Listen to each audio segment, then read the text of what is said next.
any questions, I have a couple of minutes to answer the questions. Yes?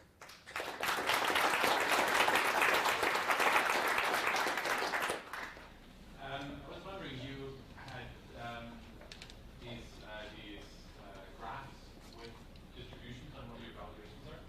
Have you done an analysis of how accurate the distribution is compared to? How would you do it? I mean, this is it's like nailing Jello to a wall. And here's what I mean by that. It's a very noisy process. This is a distribution at a point in time. If I move forward a month and I redo the distribution, the entire distribution will shift. It's really not about the distribution of value, it's about value versus price. Okay? So what you can look at is, if you're right about values, the price moving towards a value.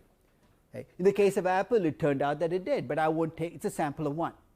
So that is, it's almost an article of faith. If you're an investor, you believe that ultimately price moves towards value. There's no guarantee that it will.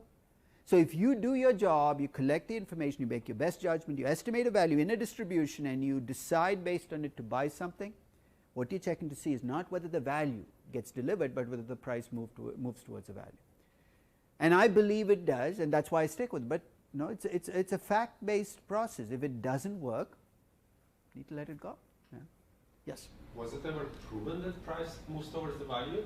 Like, was it, how, again, you know, ultimately reality, there is a reality here, which is businesses, perception is fine.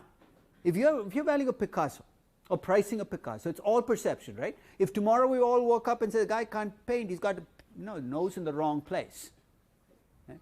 But a business can't be all perception. So for price can deviate from value for extended periods. It's not a question of whether it moves to value, it's when it does. And that's really the debate. There are some people who say it takes so long to happen that there's no point even waiting for it. Those are the traders. They say, well, look, I'm going to make money in the next, if your time horizon is 6 months, don't even waste your time thinking about value. You have to play the pricing game. So it's almost a given when you play the investor game that you have a longer time horizon.